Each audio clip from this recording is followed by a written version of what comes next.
बिस्मिल्लाहिर्रहमानिर्रहीम जी, अस्सलाम वालेकुम वरहमतुल्लाह। ये हमारे पास एक दावा का 5 मेगापिक्सल आईपी कैमरा है।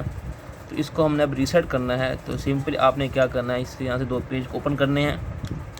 जैसे अब हम इसको यहाँ से ओपन करते हैं, इसके अंदर हमारे पास एक रीसेट का बटन होगा। और दावा के 5 मेगापिक्सल आईपी कैमरे में ये फंक्शन भी है कि इसमें मेमोरी कार्ड भी डाल सकते हैं।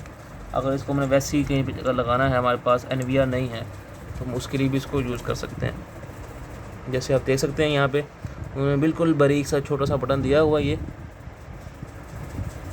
रीसेट का। तो उसका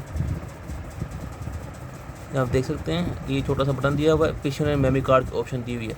ये मेमोरी कार्ड की ऑप्शन उन्होंने इसलिए दी है कि अगर आपके पास एनवीआर नहीं है तो इसको आप सिंपली ऐसे चलाना चाहते हैं ऑनलाइन देखने के लिए, तो इसको ऐसे रोटर से ऑनलाइन करके आप यहाँ से इसकी पिन लगा के रोटर के साथ और इसमें मेमोरी कार्ड डाल के आप इसको एक ही कैमरे को ऑनलाइन देख सकते हैं। उसके यहाँ पे QR कोड दिया हुआ है। Thank you watching.